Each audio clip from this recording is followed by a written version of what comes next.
A very graceful, energetic, and good morning to everyone present here. I, Vanshika, it gives me immense pleasure to welcome you all to the 11th chapter of Cherish Dilse Talk series, a platform where memories return home, journeys reconnect with roots, and inspiration finds new wings, hearts to our own MIT.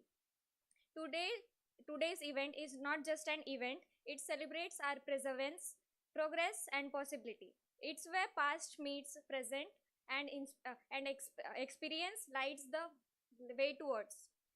Before we proceed further, it's my honor to extend a heartfelt welcome to our respected academic leadership. Dr. Y.A. Kavde Sir, President, GS Mandal. Professor Munish Sharma Sir, Director General, GS Mandal. Dr. Nilesh Patil Sir, Director, MIT. Dr. Amit Raute Sir, Dean, Student Development and Alumni Affairs. Dr. Supriya Kinariwala Ma'am, Associate Dean, Alumni Affairs. My sincere greetings also go out to all the respected deans, associate deans, head of department, and faculty members, and all my dear friends. And today we feel especially proud to welcome our distinguished alumni, Dr. Shri Chandrakant Undge Sir, Chief Engineer, BMC. Sir, welcome back to your second home, MIT. The Dilse Alumni Talk series has always been more than just an event. Now it's the 10th chapter. It has become a beautiful tradition, a bridge between generations, a meeting point of our dreams and determination. Here, success stories are not just shared; they are felt. Each session brings wisdom, and that does not only teach us about that session. Wisdom born from real struggles, real choices, and real victories. Sir, to formally begin this inspiring gathering, I invite Dr. Amit Raute Sir, Student Development and Alumni Affairs, for a preamble and set for the tone for today's interaction.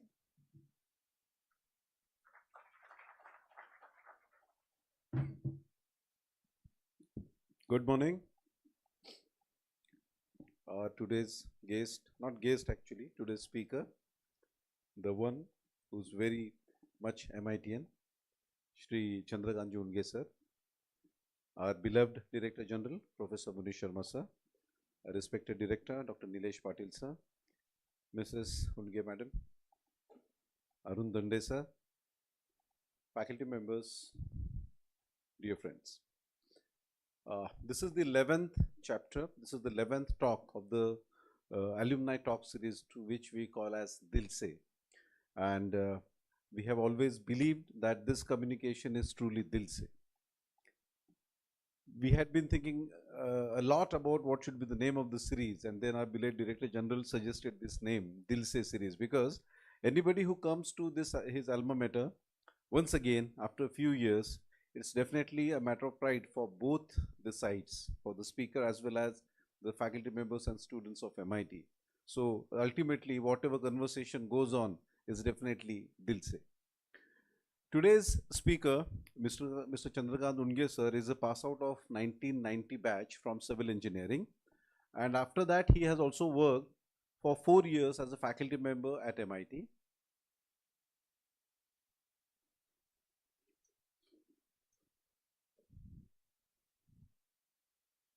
I heartily welcome the President of GS Mandal, Dr. Y.A. Kavde sir, and Sheetal Deshmukh madam. Welcome, ma'am. Welcome, sir. So, coming back, he has not only completed his engineering from MIT in 1990, but after that, for 4 long years, from 1990 to 1994, he has served as faculty member at MIT, and not only as faculty members, but he used to look after the hostel as well in those tough days for hostels. Sir went on to complete his ME, and then he joined the government service, administrative ones. Then he did his law studies as well. That was very interesting for me to see. Sir did his law studies, masters in engineering, worked as faculty member for 4 years, and then his faculty member, definitely his profile will be briefed by my teammates. But then his journey thereafter was wonderful. He has worked as even the OSD to Chief Minister, and then now he is working as the Chief Engineer Vigilance at BMC Mumbai. Such a wonderful personality is with us. And as I remind this in every Dilse talk in my preamble, that Chanakya has already said that we have to learn from others, because for learning from your own life, your experiences and mistakes, your life will not be sufficient. So, why to learn from somebody else when we have such wonderful people of our own? So that's the main aim behind this Dilse Talk series. I'll not take much of your time, but definitely I would like to welcome once again Unge sir here on this campus, and would like to I request Unge sir to please come and grace the dais.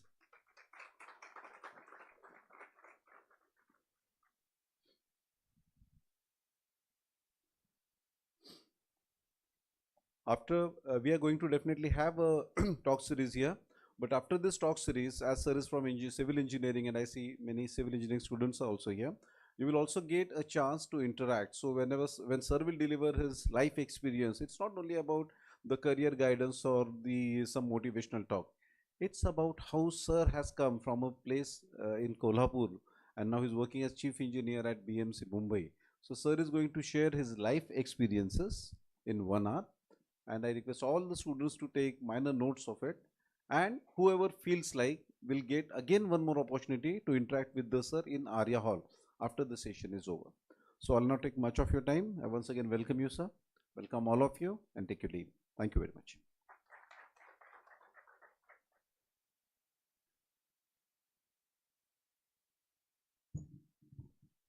Thank you, sir. They say success is not built overnight, it's built every day with discipline, courage, and under unending learning journey. It's a great honor and privilege to introduce today's distinguished guest. Our esteemed guest, Shri Chandrakant Undge sir, is currently serving as the Chief Engineer with the Brihamumbai Municipal Corporation. Sir hails from Bhadwan village in Ajara Taluka of Kolhapur district. Sir's academic journey reflects consistent dedication and excellence. He completed his SSC from Tashkiya Vidyaniketan district Satara, securing 84% with distinction in 1984. He then pursued his diploma in civil and rural engineering from the Institute of Civil and Rural Engineering from the Gargoti, Kolhapur, under the Board of Technical Education, Mumbai, completing it in 1987 with the first class. Further strengthening his engineering foundation, he completed his Bachelor's of Engineering in Civil Engineering from Marathwada Institute of Technology, Aurangabad, in 1990, achieving distinct. He later earned his Master of Engineering in Civil Structures from Government College of Engineering, Aurangabad, in 1997, again with a distinction. In addition to his technical qualification, Sir also pursued LLB and Masters in Planning, demonstrating his deep interest in legal understanding and urban development. Professionally, Sir began his career as a lecturer in civil engineering at MIT, Aurangabad, and later he served with the Brihamumbai Municipal Corporation and the Government of Maharashtra, hiding several prestigious positions, including Officer on Special Duty to the Honorable Chief Minister of Maharashtra, OSD to Municipal Commissioner BMC, Deputy of Chief Minister, Chief Engineer, and currently serving as Chief Engineer at Vigilance BMC. Sir's journey from small town to senior administrative leadership stands as a powerful inspiration for every student present here today. Ladies and gentlemen, please join me in giving a warm and respectful welcome to Shri Chandrakant Undge sir.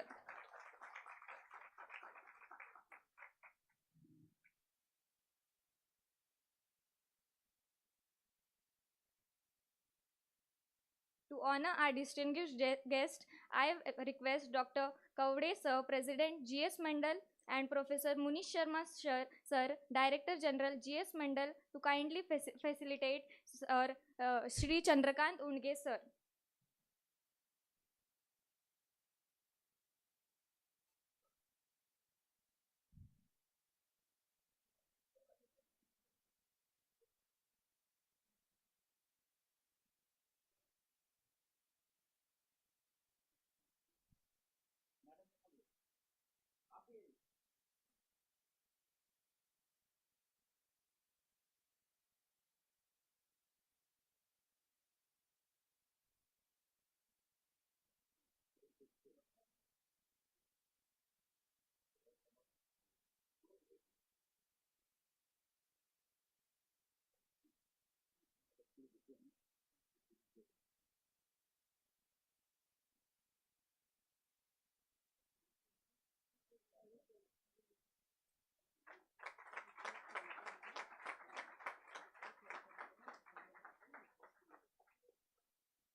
Now I request Mrs. Lomte Madam to facilitate Mrs. Undge. Now I request NG Patil Sir to facilitate Mr. Dange. Dande. Dande.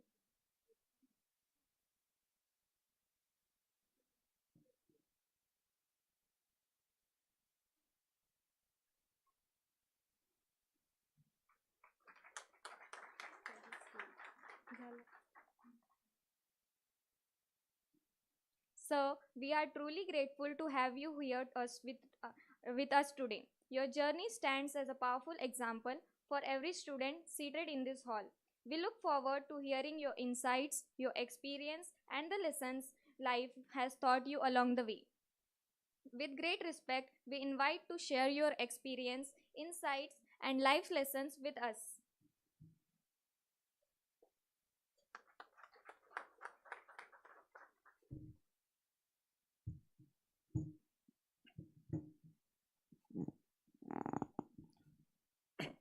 Good morning, respected Kaude sir, Munishji, Madam, Shital,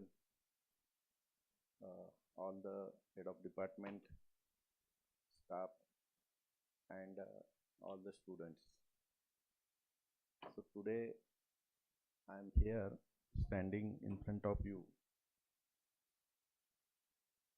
So she said, this is your second home, but I don't feel it is my second home, but this is my home, first home.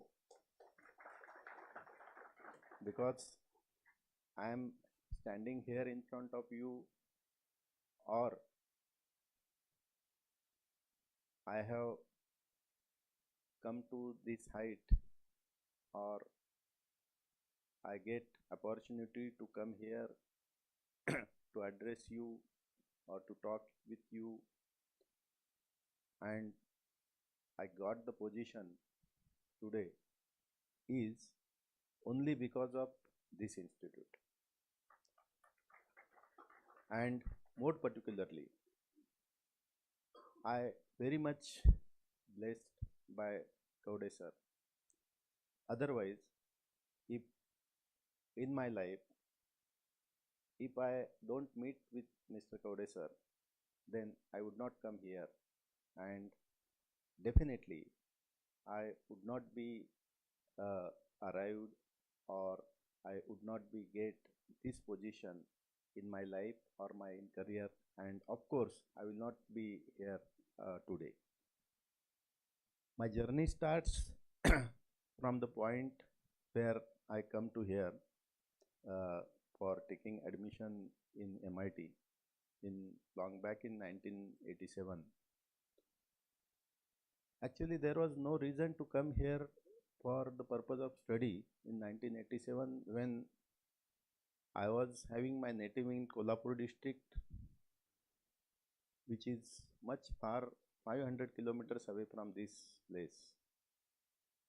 There was no reason, and even I was not thought about to do my graduation after doing the polytechnic diploma in civil engineering, because my family background is of very poor nature.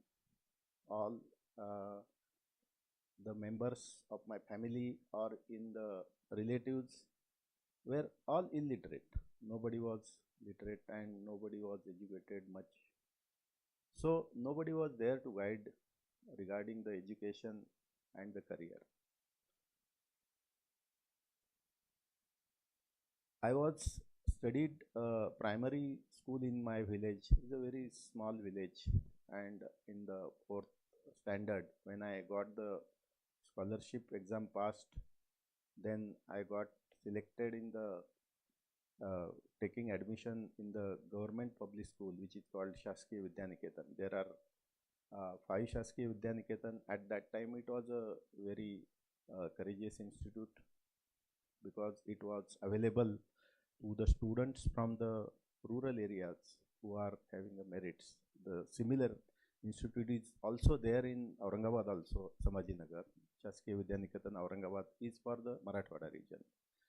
And in Satara it was there in the for the Pune division. So I was selected and I got the admission in that. It was a totally free education, government education. Then I passed my 10th from that institute, and what next?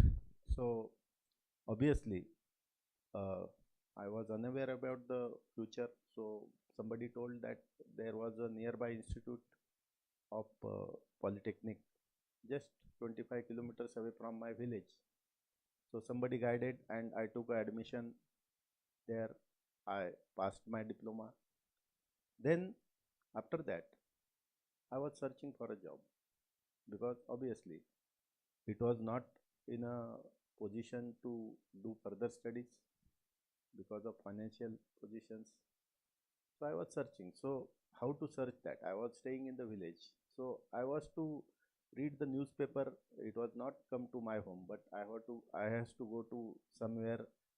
Some of my uh, that in the village, some doctors were there or some grocery shops where they were taking the newspaper. So I was going and reading the newspapers. I was searching for the recruitment, and according to that newspaper recruitments, I was applying for that. So in one of the newspaper, I read one very small advertise that Kamwa Anishka. So earn and learn from MIT Aurangabad. That's very small advertise, 2 inch by 1 inch space. So I just sent one application. I don't know what was that. So I sent that. After some time, I forgot also that because I was not even thinking to do some further study. But one fine day, after a few days, I got one telegram. At that time, there was a telegram. Report immediately with documents. So I was thinking, what from where this call comes? I think it is for some uh, job or like that. So I was keeping the notes of all the details where I had made some applications, so that whenever any reference comes, so I should aware about that. Then I search in my notebook that what exactly the organization or company is this where they have called. Then I found that this is the uh, engineering college where I made some application under that advertisement. So thereafter, I was thinking, where is the Aurangabad? Because at that time I never crossed behind my taluka or district. I was, of course, there for education in Satara, but at that time I was in the school and always we go with the guardians. We I never came alone out of the uh, village or the taluka place. Then anyway, with then I was searching and I come with my some relative uncle who was somewhat educated and knowledge regarding the places. So we search which bus come to goes to Aurangabad. Then one fine morning through ST bus, I arrived here early morning about 7 o'clock. Then by searching where is the place of MIT, we came here, both of we came here around 7:30 near the MIT college, and some person was there, so we asked where is the office and to whom we can meet for the admission. So he says, no, that if you want to meet to sir, then sir is sitting there. You can meet. So we go there at morning at around 7:30, where now there is a ladies hostel at ground floor. There was the office of Director Kaude sir. And we went to the office, and Kaude sir and madam was sitting there. So we met, then Kaude sir says, okay, then they inquire about how is that and from where you came, like that. Then they say, okay, at 8:30 the persons will come in the office, you fill the form and you will give the admission. I say, okay. Then we met the person, clerical person, then we fill the form, then he says he pay the fees. It was around 10,000 rupees at that time, 9 to 10,000 rupees. Then we said, no, we cannot pay the fees. Then he says, okay, you can go and meet to the sir, you can tell your difficulties. So again we go to sir. Then sir asked me, so okay, no problem, how much you can pay? So my uncle says, we can pay some 2,000, 3,000. Okay, no problem, you pay whatever you want, and we will see. I will give you a scholarship to you, loan scholarship. Take admission. So I took admission. I joined the institute. Then I was staying in Satara village by taking a room on rent. It was around 25 rupees a month. Then after 15 days, sir again called me. Then sir says, where are you staying? I said, in the Satara. So why you are staying in Satara? You come and stay in the hostel. I say, sir, no, I can't afford the hostel fees because it's around 2,000, 3,000 a year. Sir said, no, no, no, you don't have to pay anything. You stay in the hotel. In fact, I will appoint you as a hostel manager, and you do work for the hostel. Then I say, okay. Then I come to the hostel. I was looking after the hostel from that time also. When I was the student, I took direct admission to the second year. So I was looking after the hostel from that day. Then thereafter, again there was the interactions with sir regularly. Then one day he says, ki, where you are taking your lunch, so foods. I say, there is a mess in the college, but it is having a charge of rupees 240 per month, which was operated by Mr. Sharma, private mess. Then he says, okay, okay, you do one thing. I will appoint you as a technical assistant in architecture department, and I will pay you a salary of 250 rupees so that you can stay here and you can join a mess also. So at that time, all the departments, including civil department, having a working of regular time, 10:30 to 5:30 or like that, and architecture department was having a morning time, 7:30 onwards. So morning 2 hours, I was uh, going to the architecture department and sitting there and doing some work as a technical assistant and looking after the hostel. So for all the time, I was staying here, doing here, studying here for the hostel, for this institute. So it was directly connected with all the students, faculty members, staff members, and of course, sir, madam was there at that time. So I was the part of this institute at that time. Then I got my graduation completed in 1990. Then our result was awaited. Then sir says ki, then result got out in somewhere in July or June in 1990. Then sir says ki, you join with us as a lecturer. But at that time the result was out, but our result was in hold.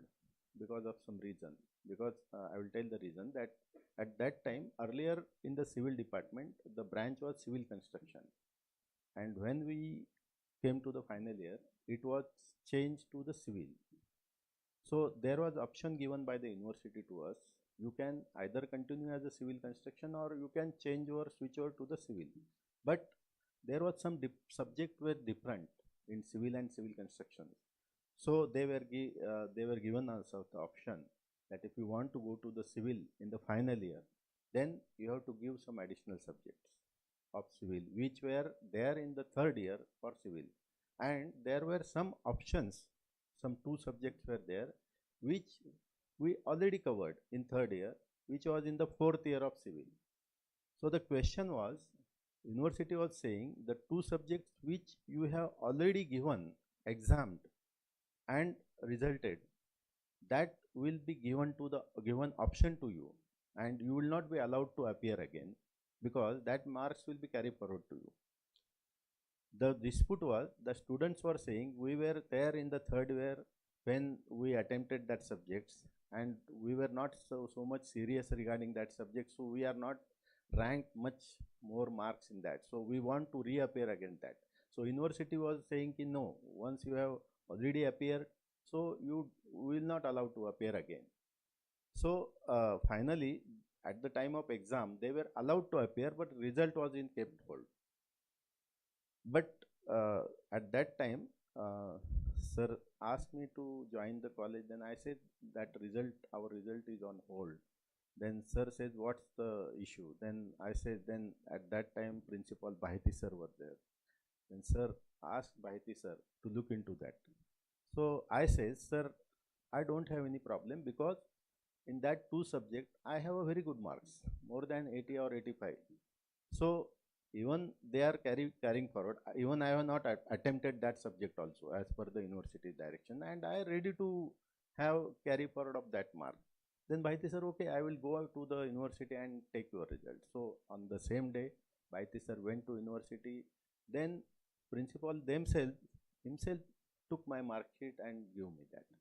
And on the next day, they give me the appointment letter. And then my career starts as a lecturer in the MIT college. Then uh, during the time, the hostel was there. At the same time, I was looking after a hostel right from the allotment to all things, all complaints and everything. The problem there was initially that was an old hostel. Then around 88, 90, the construction of new hostel was going on, and we shifted part by part to the new hostel. Then it was completed a new hostel. Then the problem there was regarding the quality of the food in the mess of Mr. Sharma, was run by Sharma here. Then several times we discussed with the sir regarding this. At that time, there was one cooperative society was started for, it was actually for the benefit of the staff, to they can take a loan from that society for purposes, mainly for the vehicle and all that. They can take a loan and that can be paid by EMI through the salary. Then one day sir saying ki, why can't you start with the mess in the hostel on cooperative basis? So then says, okay. Then at that time I started the mess in the hostel on cooperative basis.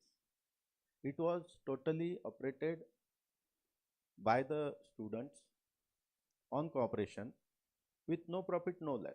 Whatever be the total expenditure of the month, that will be divided by all the students with number of days they have taken a food. We were giving that breakfast, lunch and dinner, and very, very affordable rate and good quality. I myself was going for purchasing the groceries, along with I was taking, there was a committee of the students who were taking participation in the purchasing and overall operations. Day-to-day operations I was looking after along with the manager appointed.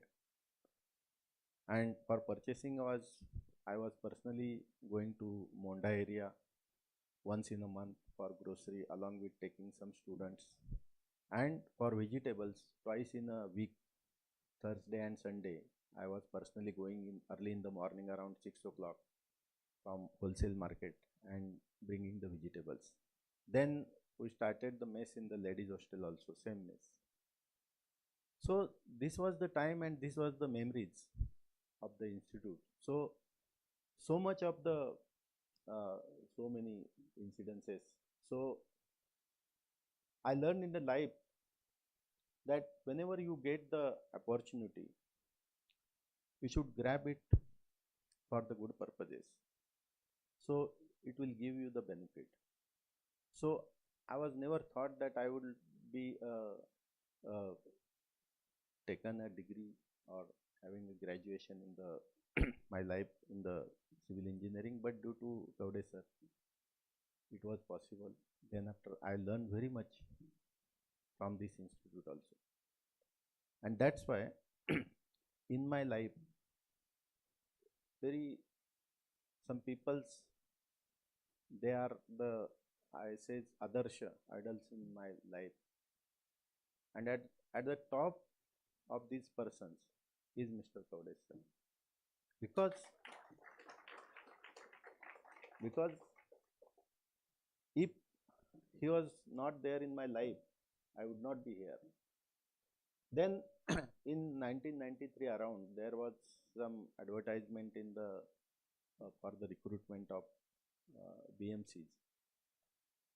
Then I applied and I got selected and I started the journey. Now that was a different type of work because this was a teaching work. This was a private institution. That was the government job, government institution, government organization, and implementation of practical work. So whatever we learned here in the graduation or studying either in the diploma or degrees, at that time we have to implement them. So luckily I got the first appointment in the projects, which was a sewage treatment project, which was funded by World Bank. It was a good project. So I worked there. It was a treatment of sewage in aerated lagoons. At that time, that was the technology. Open lagoons were there.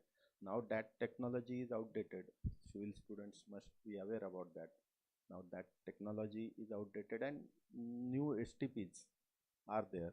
So now we are, as a BMC, we are adopting the new technologies instead of lagoons.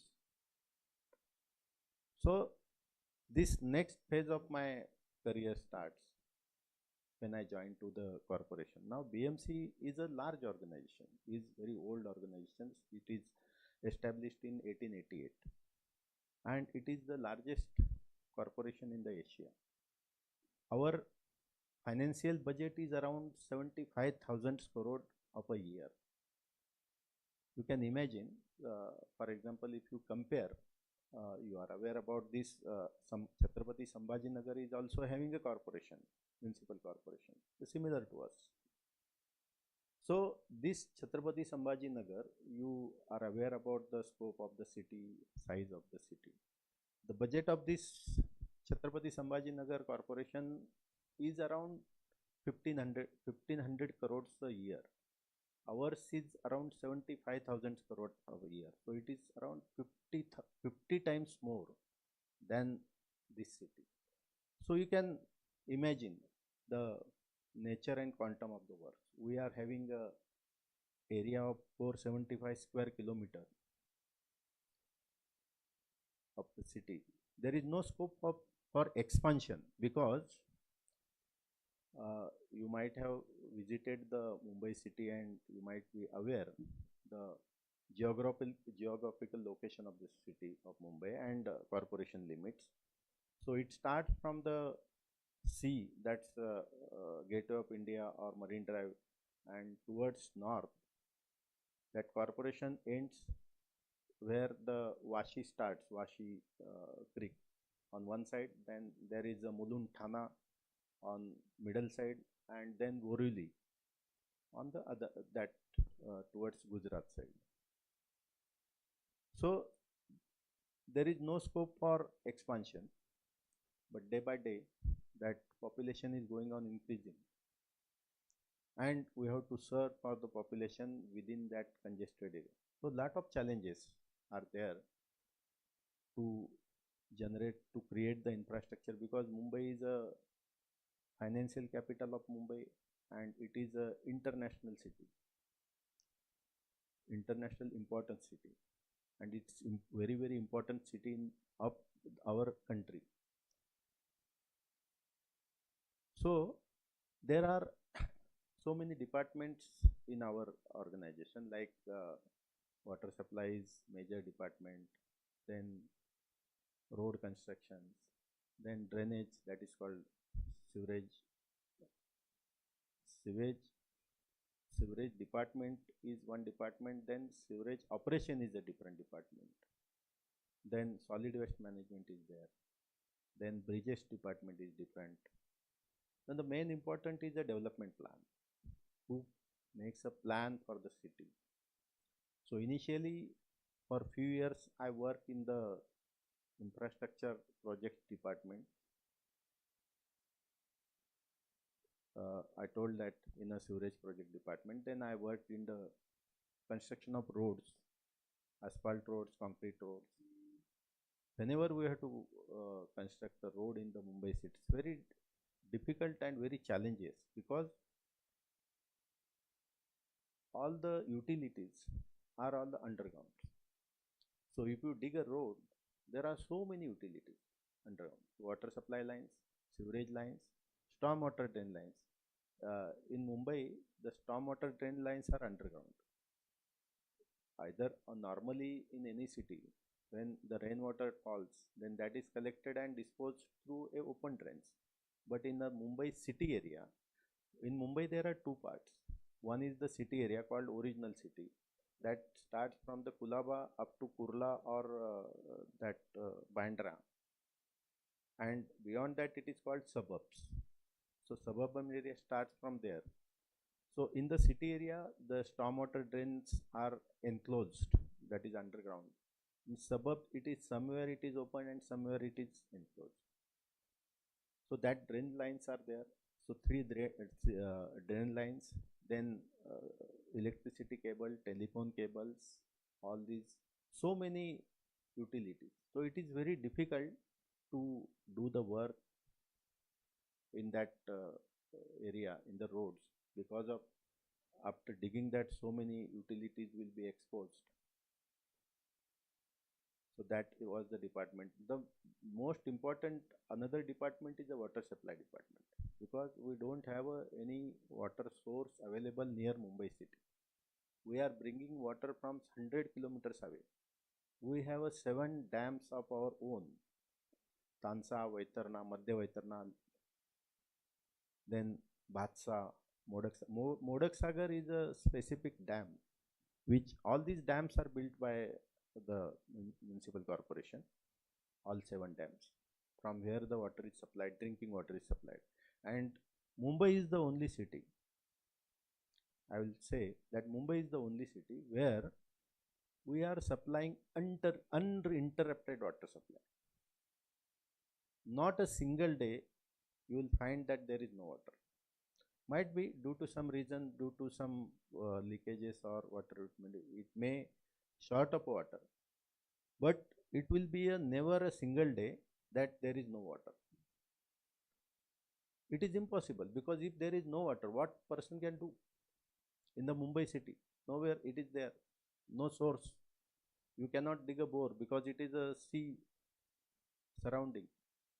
So bore water is there, that we are using for flushing and all that, but for drinking purpose there is no source of water nearby, and that's why we are bringing the waters from these 100 kilometers away and supplying to the all the parts, even slums areas and all that. We are supplying 100%. Around 3,200 ml water supplied daily for the Mumbai, and continuously we are searching for new sources so that whenever the populations are going on increasing, we have to cope up with the demand. This is regarding quantity of the supply. What about the quality? There are the reports. I'm not saying that our report. That are the testing reports of the international level standards reports.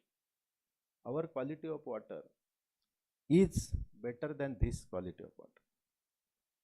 You are drinking the Bisleri water, but quality of water supplied by tap to your home in Mumbai is good, better than this water.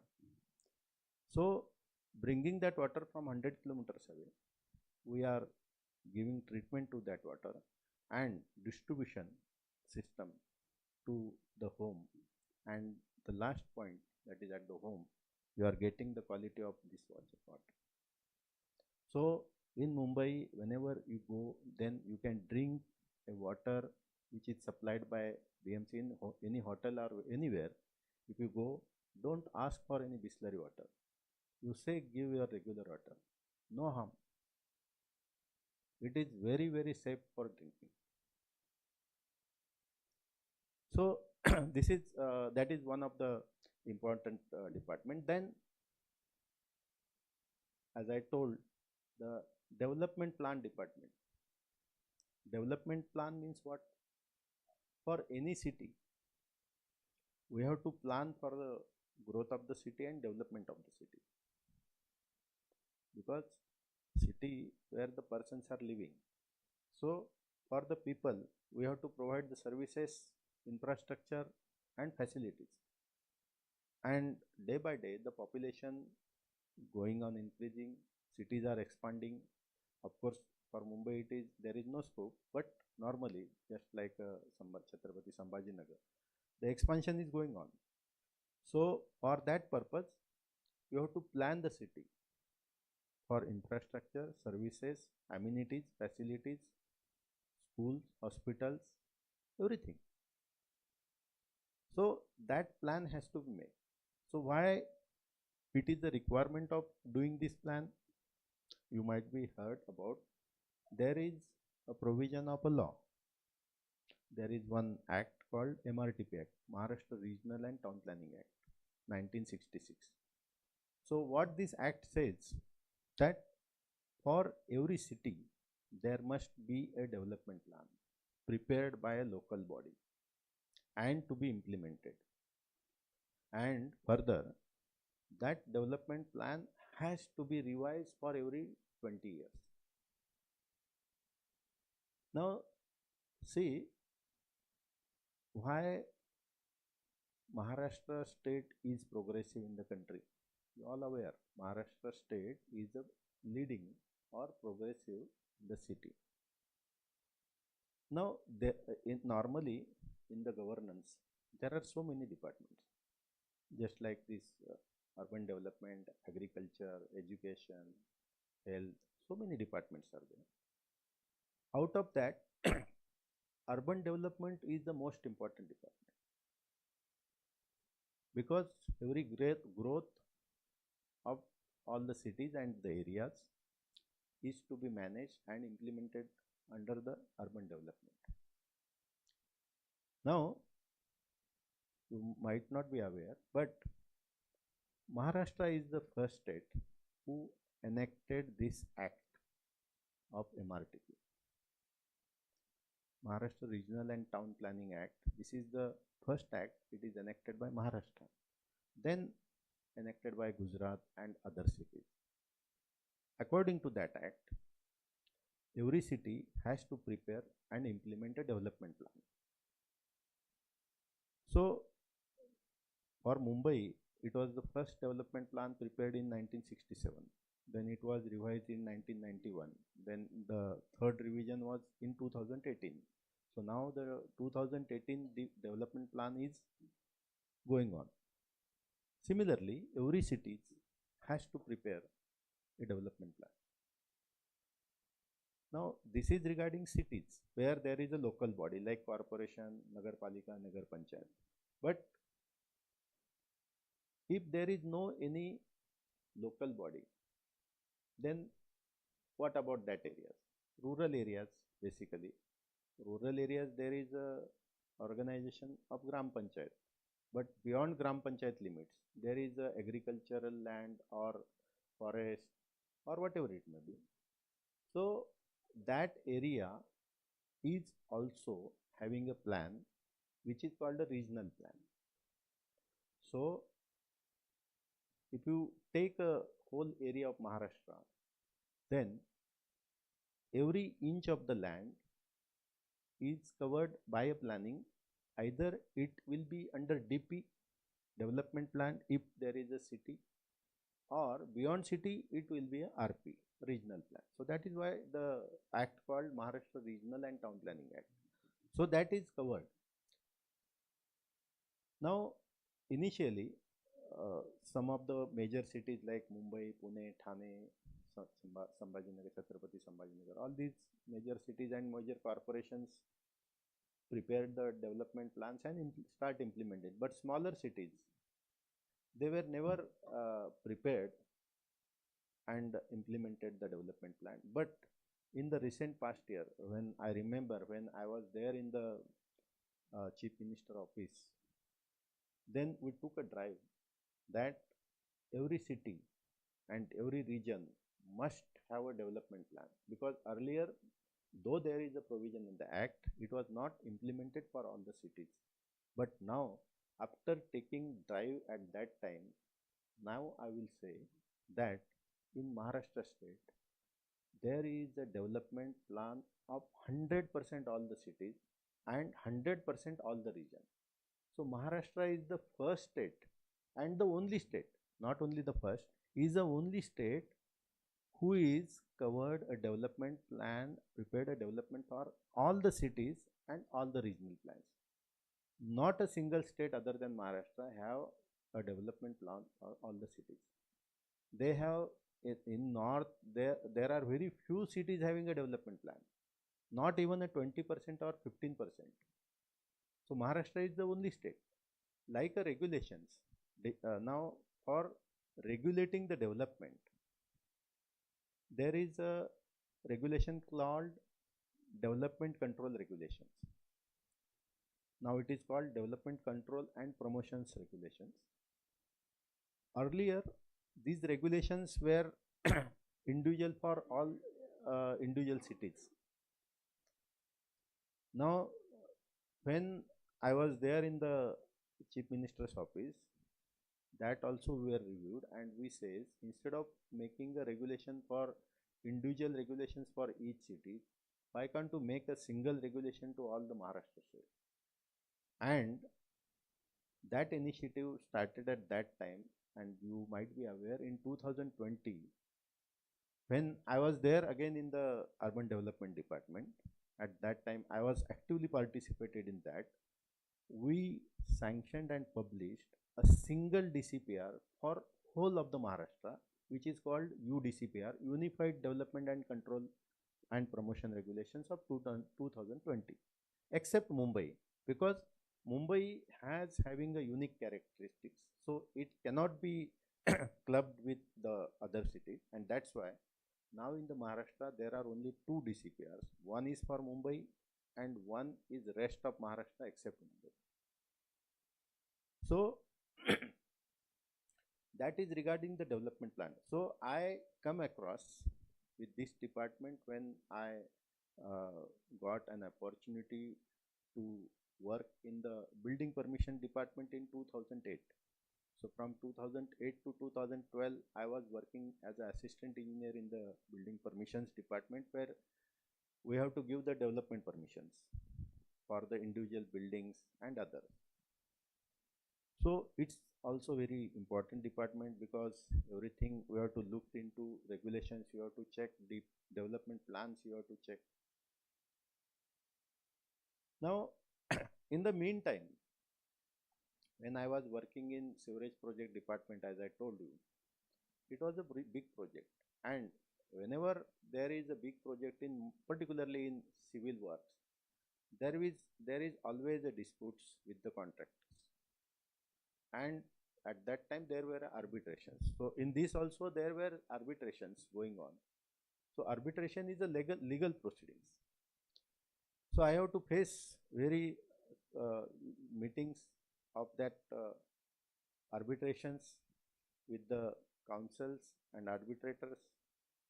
I have to take the help with the, and I have to brief to the councils regarding these aspects, and we have to fight with the arguments. Then I see that we are hiring, means we are fighting. I was there from from on behalf of BMC. We have to appoint private counselors on behalf of BMC for argument. Then I see they were the legal persons.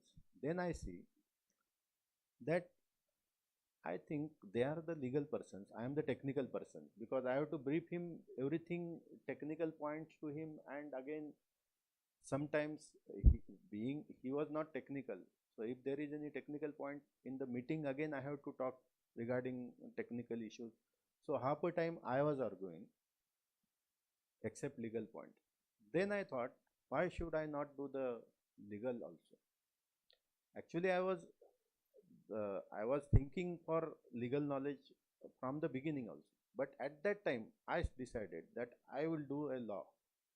Then I took admission for LLB, and I get my degree of LLB in 2005, and I got good returns of that because I upgraded my knowledge. And when I work in the building permissions department, because these regulations is a legal department, implementation of that, interpretation of that is a legal part. So I got lot of advantage of that. So I was doing my work regularly as everybody is doing, but I was taking wherever I wherever I was working, I was taking lot of interest, and I was taking a keen knowledge. I was even beyond my work scope. And then after 4 years, I got transferred to other department. But you remember one thing. So you, wherever you are working, whatever be the sector, whatever be the department, whatever be the section, whatever be the type of work or category of the work, try to do the best with your all 100% efforts without expecting any returns. It's not necessary, because when I was there in working in the department, apart from my own portfolio, whatever be the common issues I was addressing, irrespective of whether it was pertaining to me or not, because after all that is, somebody has to do the work. So I was addressing that. So whenever there is anything required to present something to the municipal commissioner or somebody, then I say, okay, I will do that. So I was looking, so I was so many times, suppose there is any new policy comes, new regulations comes, then basically that we have to study. Suppose it has to be presented to somebody, or it has to be discussed with somebody. Then I was there, okay, I studied that, and I goes to the discussions or presentation with preparation of that. So after transferring from that department, now how that is noted and get that your achievement, that I will tell you. After getting transfer from that department, after some 5 or 6 months only, one day that there was a call from our commissioner office. There was a message that you have to go to attend the meeting in our government Sayadri office with chief minister's office. I says, what is the subject? Because there were so many meetings that has to be attended for very different subjects. So I asked them, ki, what is the subject?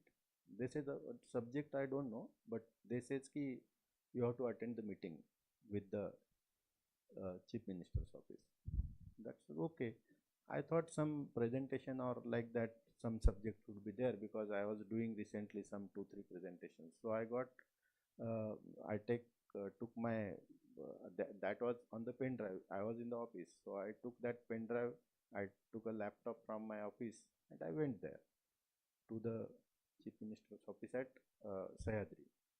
So when I meet there, the additional chief secretary of to CM, chief minister, and then he says, we want a person for helping the chief minister regarding these urban development issues. We are searching for the person.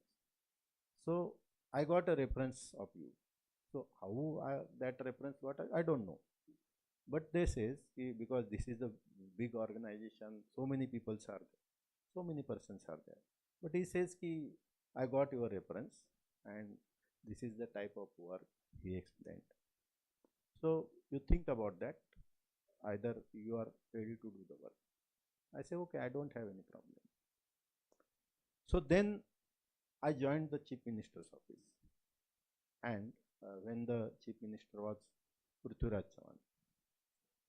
So at that time, I was working with the chief minister and looking after this urban development issue. So that was the very big experience because one is the chief minister's office is the topmost deciding authority of the state. Means one single order is to be implemented in the state.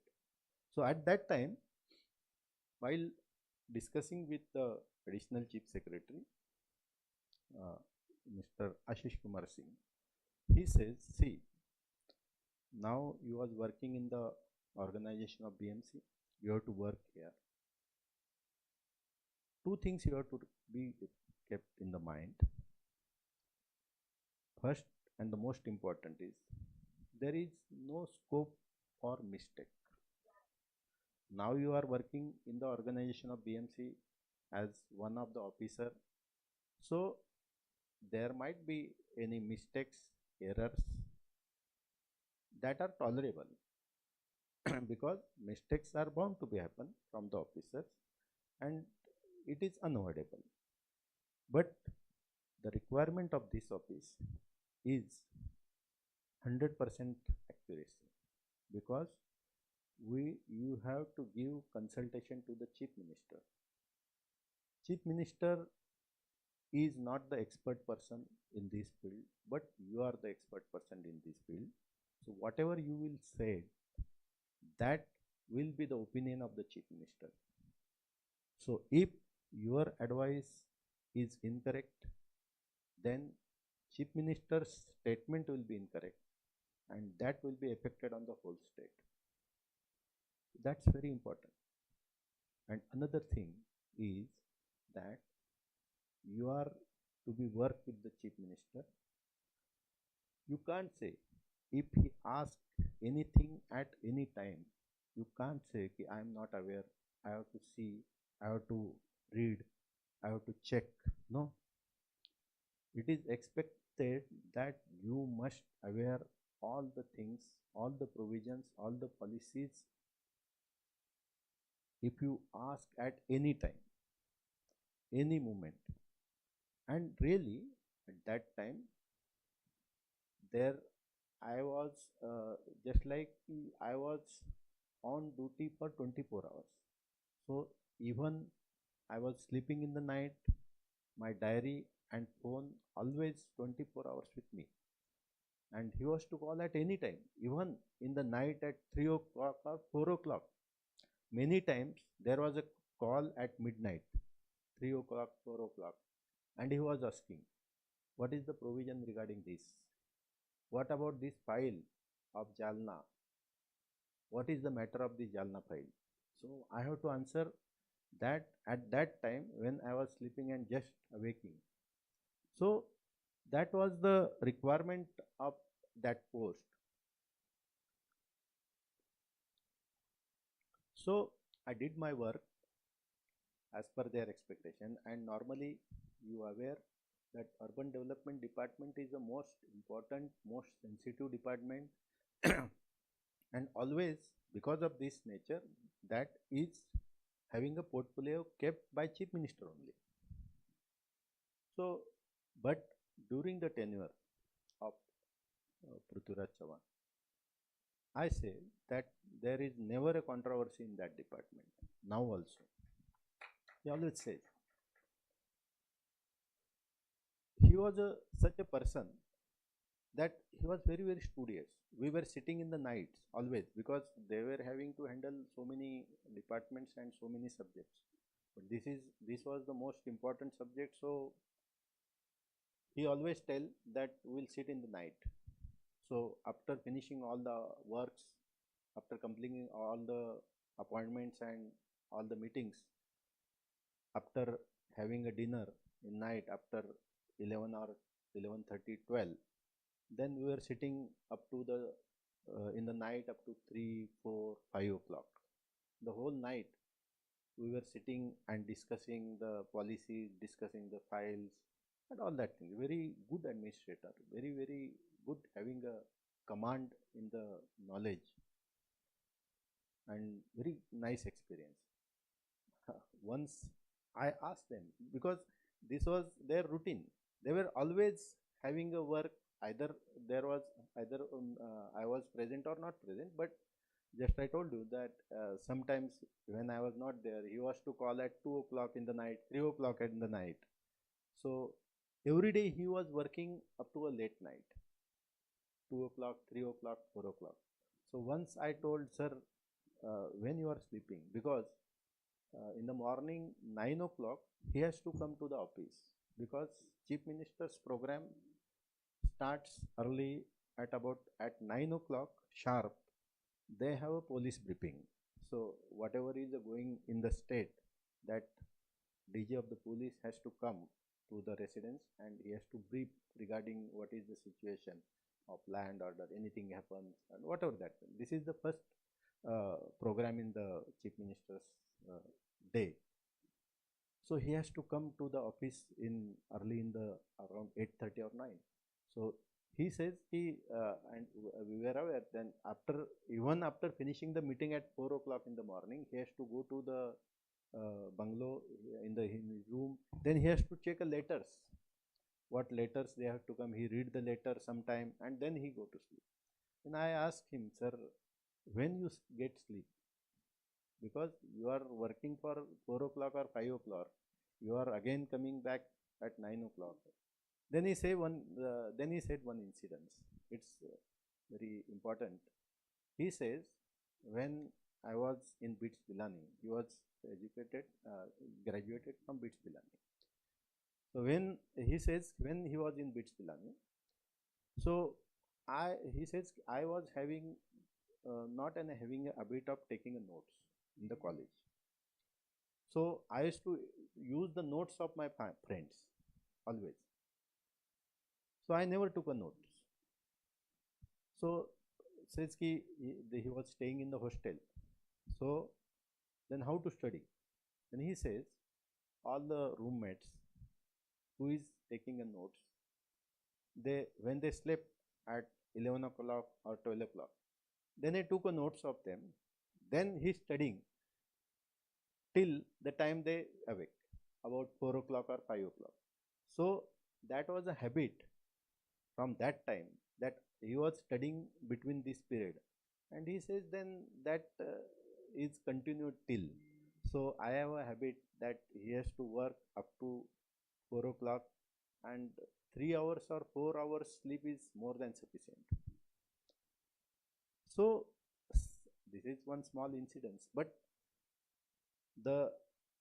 such incidents we can learn much more from such persons. Now the working in the government organization and working in the private organization is a different thing, because I am sharing my experiences. Like I started my career in the MIT, was a private institution, private organization, and I told that nature of work was different. When I joined the corporation, is a government organization, or even Mantralaya is a government organization, and nature of work was a different. Initially, I did work in some civil infrastructure working projects, then in diverted to the town planning and urban uh, development. Now the working of government is different than the private organization, because the main aim of working in the private organization, main objective in the private organization is gaining a profit, because every private organization is working for profit. But it's not with the government. Government is doing a service to the citizens, service to the public, welfare of the public, or regulating the activities, like giving building permission is a regulating activity.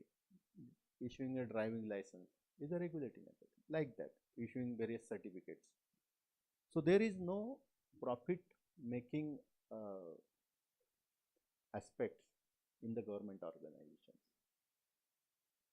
This institute, of course, when I was working, or this institute is going on, this is not a profit making organization, but it is a private organization, but this is not a profit making organization.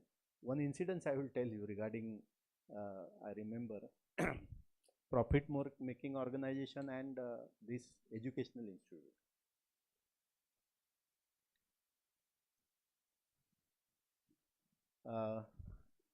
If you go in the Navi Mumbai area, there is a Kharghar.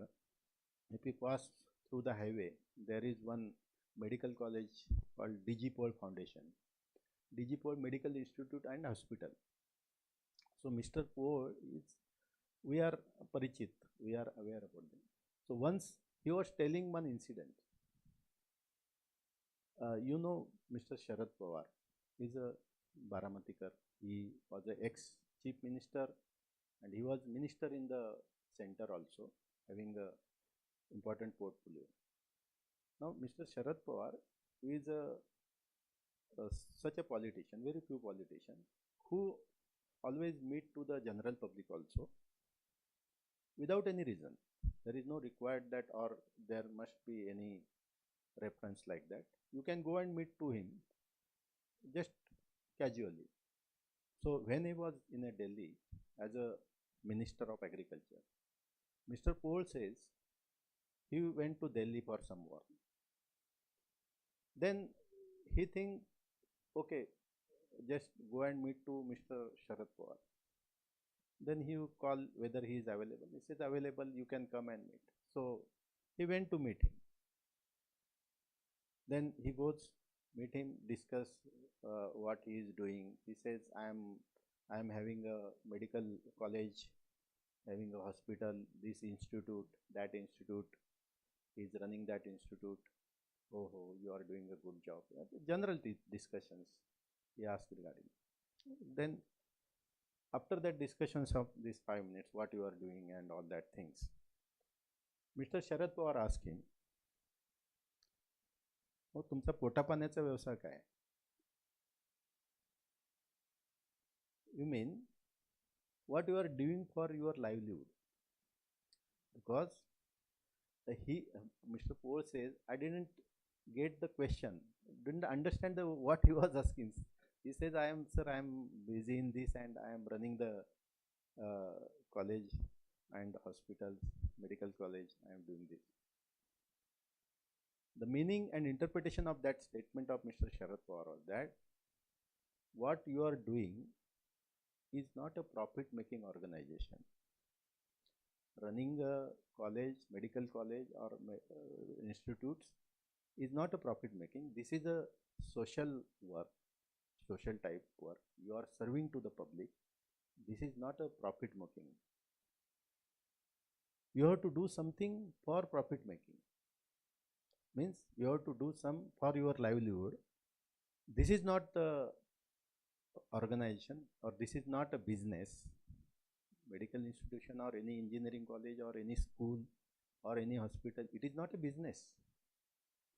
Though it is a private sector, it is not a business. So business is a different thing. So just I told that incidentally I remember that. So likewise, so sometimes in our life we have to, apart from our service, job, business, in our life, in our career, we have to keep alive our hobbies also. Somebody is having a hobby of some trekking, dancing, singing, or so many types of hobbies. So whenever all you students, whenever you will get pass out from this institute, then what the next? So of course you will join any organization, private, government. You can go to the for the business. That is for earning money for your livelihood, and that is must to serve. And for your livelihood you have to earn the money, but at the same time you might have some hobbies. For that you have to spend the time simultaneously. At the same time you might have been a hobby of traveling, or you have a hobby of some drama, singing, or sports. But always remember that the main focus or main aim should be concentrated on the source of earning for which you are doing. Because unless you get some income, unless you get some source of income, you cannot survive, or you can don't take a growth in the field. Secondly, whatever be the field, even you are studying now, you will get out from here, get past, you will join any institute, any organization, any field, any business. This is the era of competition.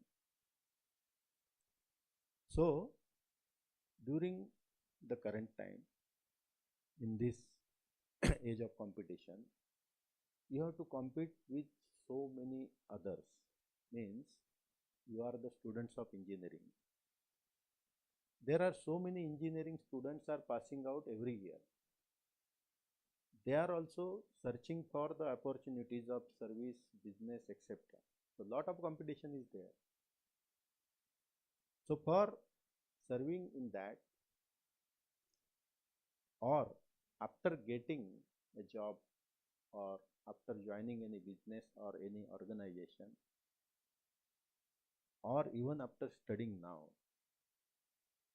you should always be a target that you should be in a top, because you have to do a competition. You must be a distinguished from others. Then only you will get a good opportunities. Otherwise, as I said, there are so many people, so many other persons are there like you. So there might be a thousands students are passing final year and taking entry into a getting a job or the business. So you may be one of that thousands. The opportunities are limited, and hence to get the good opportunity, you must be always in the top cadre, so that you must be a distinguished from others. This is even applicable for even your work also. Whenever you are working, whenever you join any organization, you keep in the mind that you will be a distinguished.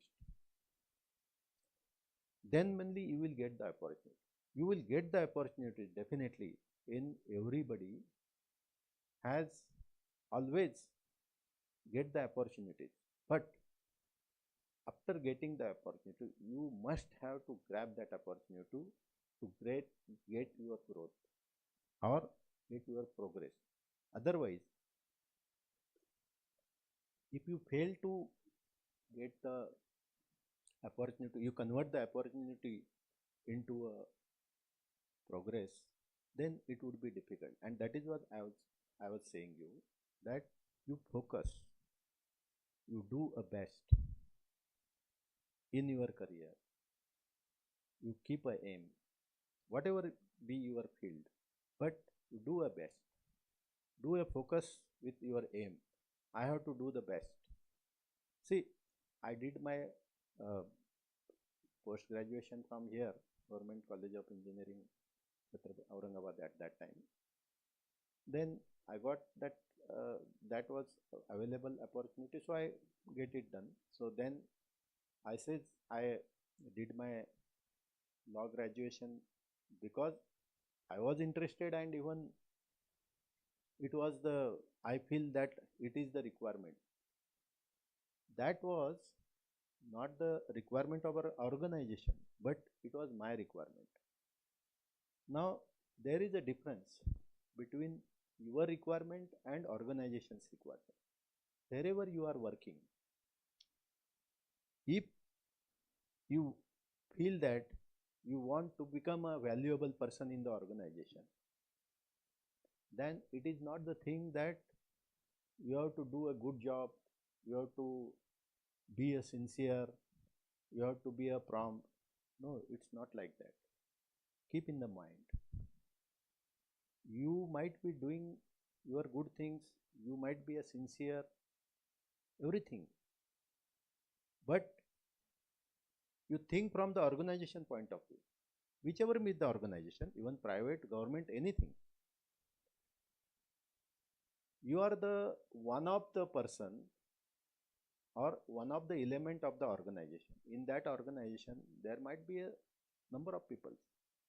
Any organization, small or big, government, private, anywhere, even business, there may be a number of people, maybe 10,000 or maybe more. So for the organization, all are the same for them. All are the working for the organization, and they are taking a compensation in the form of money. They pay, organization is paying a money to them. But you think from the organization point of view, organization sees out of these 1,000 people who are the working with the organization, who is the asset to the organization? Out of 1,000, all are working for organization, all are honestly working, all are sincerely working, but whoever is the asset, this is asset, he is a person, we don't want to lose this person. This should be the feeling of the organization. What does it mean? Suppose tomorrow if you says to the organization, no, I want to leave this organization, I have to go somewhere else, then organization should feel that we are losing something, we are losing a very, very drastically. This should be the feeling of the organization. Then only organization will be, they will think that this is the important person for them, because everybody is serving for the organization and organization paying for all. So always keep in the mind from the organization point of view that you are the assets, you are the very important. How that to be done, that you have to decide, because everybody's field will be different, scope will be different, job will be different, nature will be different. So that's why I am telling you that I told my incidents. I was unaware about that. Why the person from CM office was called me, I don't know. How they get the reference, I don't know. Thereafter, After uh, serving with the Chief Minister's office, then I again came back to the organization BMC. Then since then, I was always there as a OSD to the municipal commissioner. Then thereafter, whenever I came back in the BMC in 2015, I was OSD to the municipal commissioner Ajay Mehta. Then the next municipal commissioner Praveen Singh Pardeshi. I was not aware, I was not having any introduction with Mr. Ajay Mehta or Praveen Pardeshi. I'd never met them. But without meeting them, they selected and they got appointed as a OSD to them. Without any reference. Without any reference.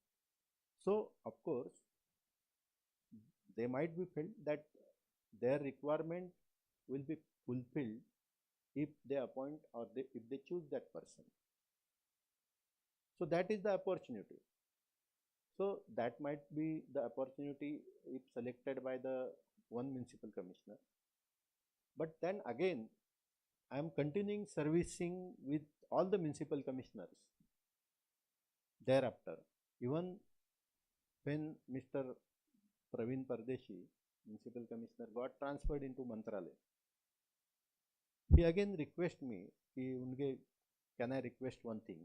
Sir, please. Then you come to the Mantralaya with me. I need you. He was there in the Urban Development Department, Additional Chief Secretary. I said, sir, okay, if you require, then I will come to. Then I come there. I was there with him. After a few months of time, then he went there from there in United Nations. And thereafter, Mr. Bhushan Gagrani came there as an additional chief secretary. Then I said Pradesh sir that sir, I will go back to the BMC. Then he says okay, but 2 days you remain here because somebody should be required to him. He is a new person. Then Mr. Gagrani was there for 3 years, but I also request them, sir, I will go back. Then he says, no, I want you to be here. Then I continued there.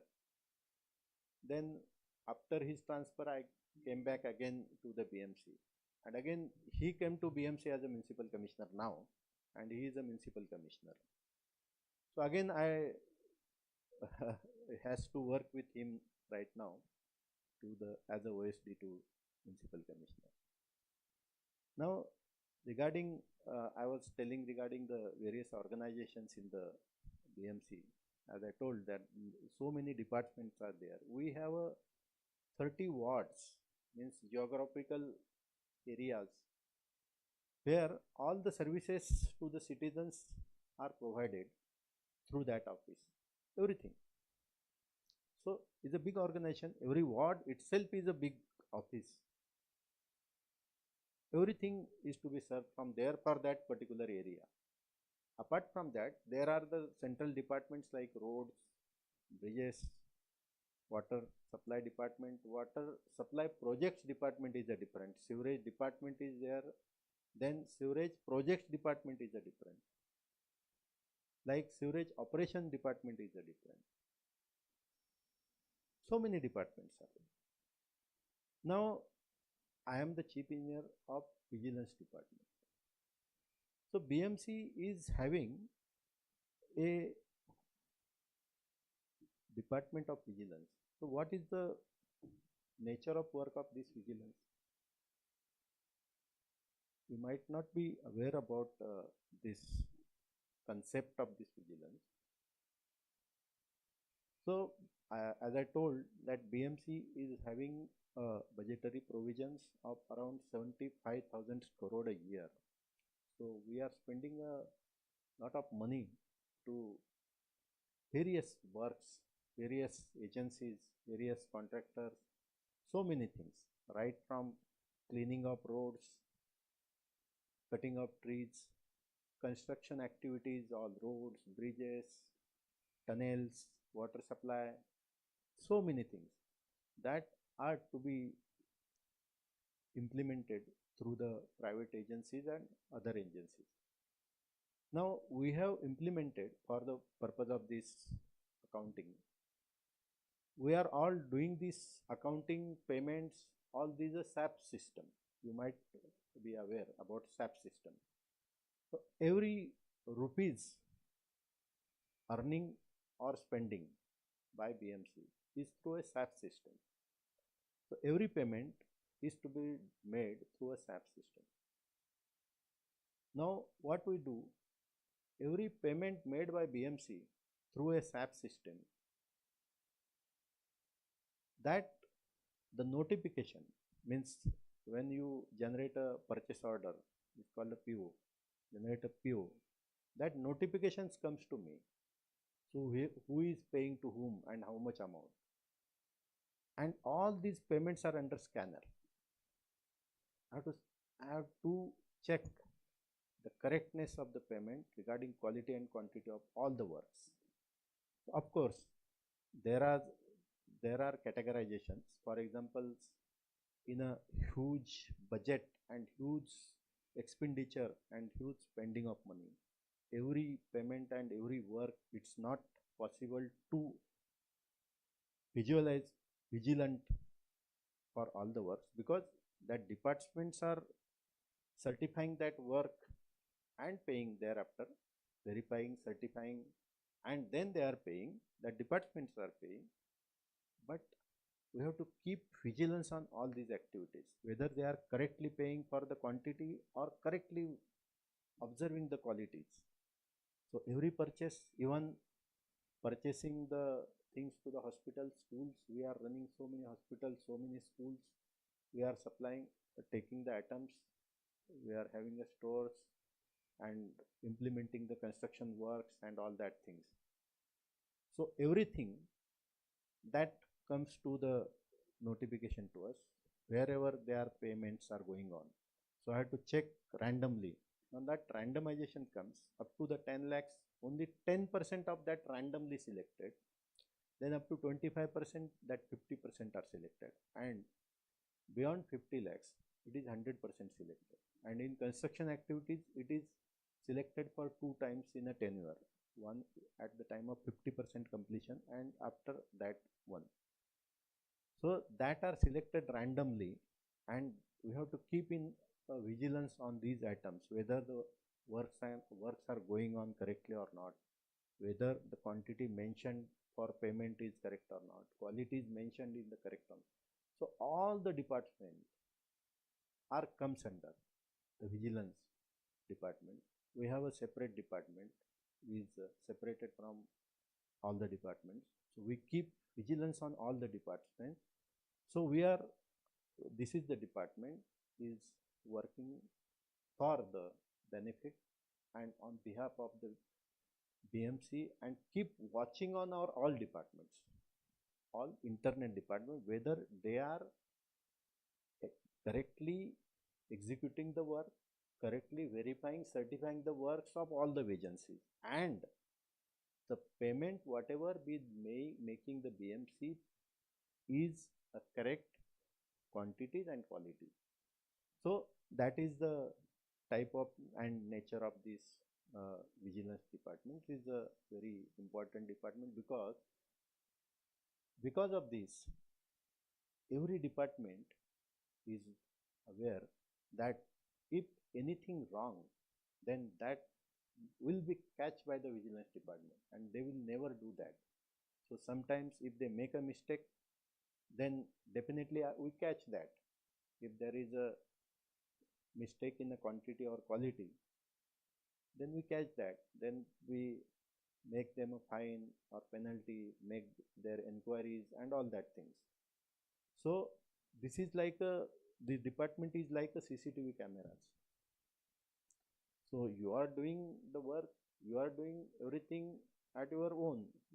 We are not directly executing, there is interference in executing the work, but we are keeping vigilance overall.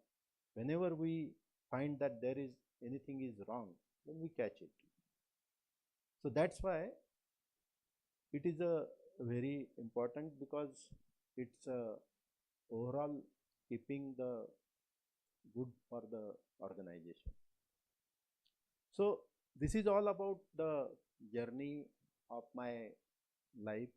I started from the beginning, from primary school to the till date. So now, as I said that regarding while working in the organization, how you should be the alert about your aim and objects. Apart from that, now in this generation of competition, you will be passed out in the next few years. Then you have to enter into the industry, is a big industry. Nowadays, getting a job or service or business, now education is a must, and expertization in the field is also required. Not only this is the graduation diploma is a basic requirement for the service or business, but if you want to serve more better, you have to go further, you have to do a progress, then you must have certain additional qualifications, additional in your field, whatever be your field. So you should always be keep in the mind that it is not the graduation is your end of education, but it should be continued till whatever whenever till the time you are going on working, because updations are going on. Particularly in civil or mechanical, there is no much updation in the knowledge or the field, but other things you are aware about IT, computers and all that, electronics, it's very much, these are the fields which requires updations. So whenever you enter in any field, keep updated yourself by learning new things, by joining new courses, by doing something new courses or doing something, so that, as I told you, you should be distinguished from others. You should be having some more knowledge than the others. Then only you will be useful for the organization. Otherwise, you will be the one of the person out of so many. And that's why there are commonly, as I said, I did a law, LLB. See, LLB is a very basic and general course. Anybody can do LLB. Even I will say, you might not be aware, I did a law, that's why no. Everybody is having any concern at any point of time regarding these laws, because we are living in a society or a country where we come across with many things where the provisions of laws or acts come. And interestingly, now see, there are so many laws, so many acts, state acts or center acts, so many, thousands of. Even we don't know the list of laws. But what the law presumes, law presumes that every citizen of India it is presumed that you are aware of all the provisions of all the laws. You cannot take a stand in any court of law or anywhere that you are not aware about the provision of this law. That is not, that stand you cannot take. So the principle of law is that ignorance of law is, you cannot take a stand. Ignorance of fact can be a good stand, if you says that I was not aware about this is a fact, but not a law. So law is a basic knowledge. So whenever you get opportunity, you can do a law. It will be helpful in your general life also, not only for your career or your service or job, but it will definitely at least helpful for your general life. Other than that, you are doing engineering. Now, nowadays, there is a trend of engineering and they are doing a graduation, post-graduation in administration, MBA. That is also most helpful because administration is something different. So, see, all we are the engineers. We are working for any organization, in any organization, we are serving in the organization. But see, we are, suppose we are on any project. For example, civil engineering project is there. Suppose there is a project of bridge or construction of roads. So we are on that project. So our target is to complete that project in time with best quality and win a lowest cost.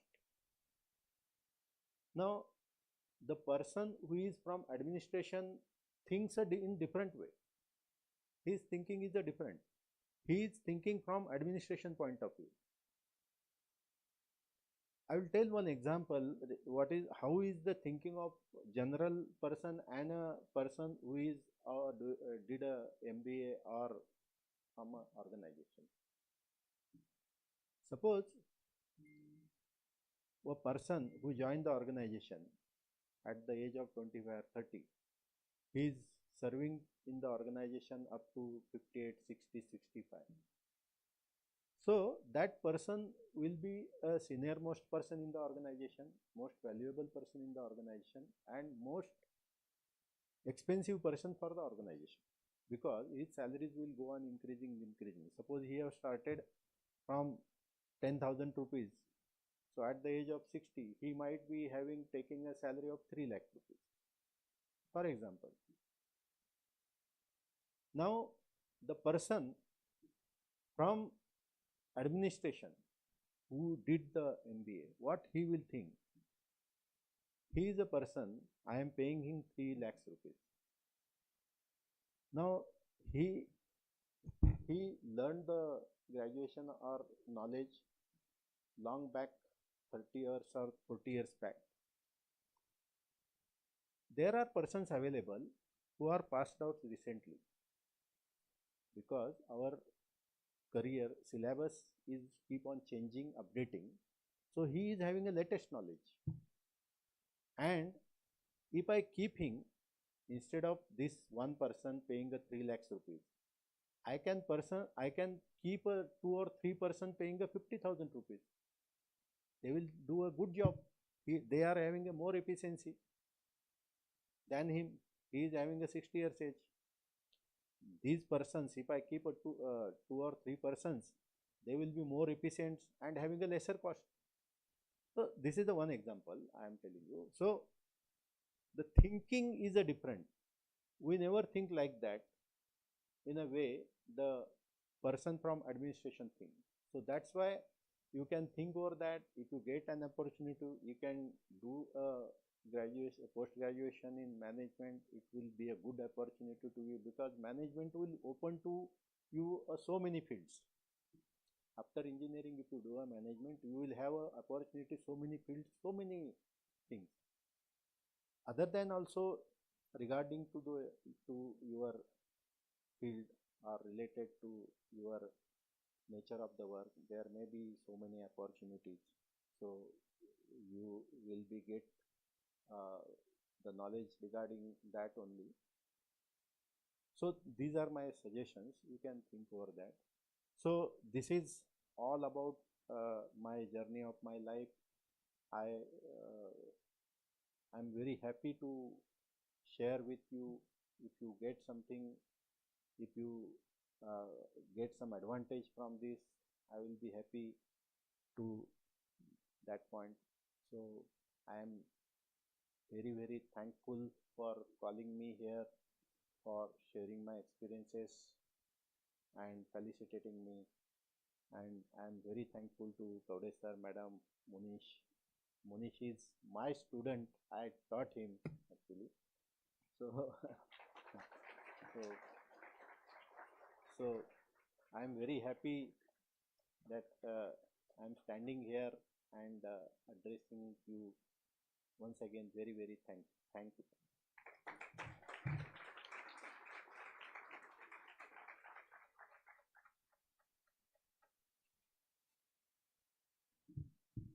Thank you so much, sir, for sharing us a powerful and heartfelt journey with us. Your story from a humble background, coming from a small village, supporting yourself through the Learn and Earn scheme, and rising to such prestigious position, truly proves that where you come from does not decide where you reach. Sir, your life teaches us that hard work, discipline, and self belief are stronger than any obstacle. You didn't just build a career, you built hope for every student sitting here today. Your words have deeply motivated us and reminded us that dreams did not just did not are just achievable when we are willing to struggle, learn, and never give up. On behalf of everyone present here, thank you once again for inspiring us with your journey and valuable guidance. We now request Professor Munish Sharma Sir, Director General, GS Mandal, to address the gathering with his guidance and reflections.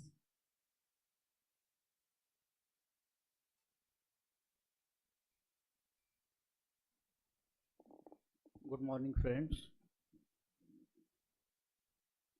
I think at the outset, you all should join me to say our heartfelt thanks to our proud alumni. So, I think today's talk was really special. He's not only the proud alumni, as he mentioned at the end, he's my teacher also. And in fact, I am so fortunate that today, in the same day, I have attended two Dilse talk. One, of course, with all of you, and the other one in the conference room. And I was amazed to see his old memories are very fresh. He was talking, remembering each one of us, and all the associates of that time with name. And he was remembering, as he was mentioning about all these old memories, it was coming even in front of me, and we were talking with the name as if we are living in that time. And I think the first half of his presentation, and it was really a true Dilse talk series. He was not mentioning any notes. There was no PPT presentation. It was just coming so spontaneous, and it was mesmerizing. But then the first half of his presentation was telling us something very different. And all the MITians, those who are now on campus, for them, it was like a genesis of MIT. It was like how MIT has been evolved. And most importantly, even person like me sitting in this hall was getting a different kind of energy, which was telling that the roots of these organizations are very deep. Because this organization has produced person like Mr. Chandrakant Undge. And that was really giving tremendous energy, and I know that in this fast moving world, we forget our roots. And thank you, sir, for reminding all these new MITians about those days. Thank you very much. And you might have observed, each one of you, I know that you all are very smart. See, the two things are very important to learn from him: his humbleness and simplicity. What a great simplicity he has. And he was mentioning lot many great things that happened in his life in a very simple way. You know, working with CMO and to the various other secretaries level people and all the great people, I know that all the names he mentioned, probably you being young as a student may not be knowing their aura of these people, whether it is Bhushan Gagrani, student from Amravati Government Engineering College, or whether it is Ajoy Mehta, is the real craftsman of the sales tax system in our state, and of course the Pradesi who was here, he is now is head of CEO of Mitra. He was here in one day. He spent whole day in MIT. And all these great people, including the chief minister, he worked with him, was saying so simply. I know that you can comprehend what he was telling, but still, I just want to say that it can only happen if you have unbelievable credibility. You supposed to be highly credible person. It is not only the competence, it is not only the time you spent in a job or you earn different positions, but when you work in a state like Maharashtra and working with the decision making bodies and the people, those who are at the helm of affair for making decisions. And he very nicely mentioned the two lessons which Mr. Singh has given. I mean, it's one of the finest IS officer, what Maharashtra, he's got retired, I think. He was in Sydney, no, he was in some financial corporation at the last position. So he was mentioning about that, CCOM, he was in CCOM, yes, CCOM. And all the two things he was mentioned. I think all those things are, I mean, just repeating it because he, even in his address, he was saying that you have to work in such a way, wherever you get an opportunity, that you should be the asset for the organization, number one. And second, suppose in case you are looking for another opportunity in your life, leaving that organization, the organization should have feeling of indispensable, that this person is indispensable. And that is something, is all what he was talking, is reflecting his personality. Unbelievable person, and I think we should clap for our great, proud alumni. I remember when he was having charge of hostel, I was there in 91. He taught me in the civil engineering also, but I know we have given so tough time. And thank God he forgot those things. We were very naughty people, and the hostel, managing hostel at that time was not small thing. And I remember all the team members, we were remembering all the teachers those days who were managing hostels, but our civil engineering department was very strong, very, very strong. Very strong. I'm telling you, the teachers which were having those days, they were unbelievable teachers. I remember all of them. And today the scenario, I don't know, many of you might be remembering your primary school teachers, but then how many of you would really remember your teachers now is something that we have to introspect as an individual. So with these words, I will stop here. Sir, thank you very much. And so it was great listening to you, even though we all was thinking that you should keep talking, because you were not, it was not a kind of motivational talk, but your wisdom and insight was so honest, because it's not of earning brownie points. Okay, many motivators I have seen, they just to earn some brownie points, they make some statements like, which can make you happy and feel little elevated, but your talk was not like that. It was very honest talk. And listening such talks in nowadays, this is a world of, you know, it's a very shallow word. We just all want, Facebook, or the social media thumbs up and credit there. So in this kind of world, having talk like this, we all are fortunate. Thank you very much, sir. Thank you.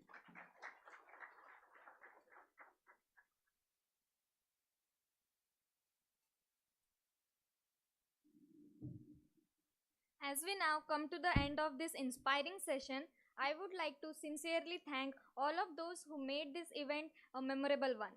May I now request Dr. Supriya Kinariwala Ma'am, Associate Dean, Alumni Affairs, to deliver the vote of thanks.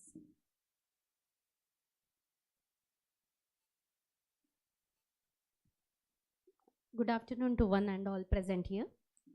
On behalf of Maharashtra Institute of Technology, it is my privilege to express our sincere and heartfelt gratitude to Mr. Chandrakant Unge sir for gracing this today's Dilse talk.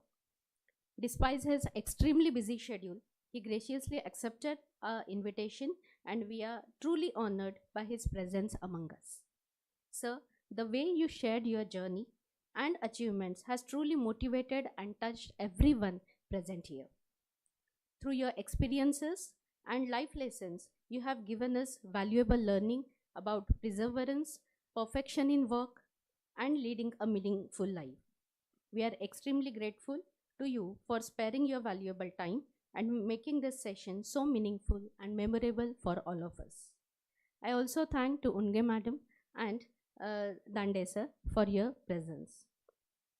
I would like to extend my sincere thanks to Dr. Kavde sir, Professor Munish Sharma sir, Dr. Nilesh Patil sir, Sheetal Madam for their constant support, encouragement in organizing such enriching programs.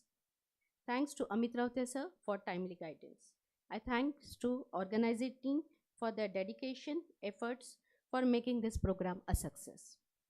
I extend my thanks to all deans, HODs, faculties and students for their presence and making this event a priority. Once again, thank you and have a great day. Thank you so much. Just one announcement. Those students who wants to interact with the Unge sir, kindly gather in front of Arya Hall after this session. Thank you.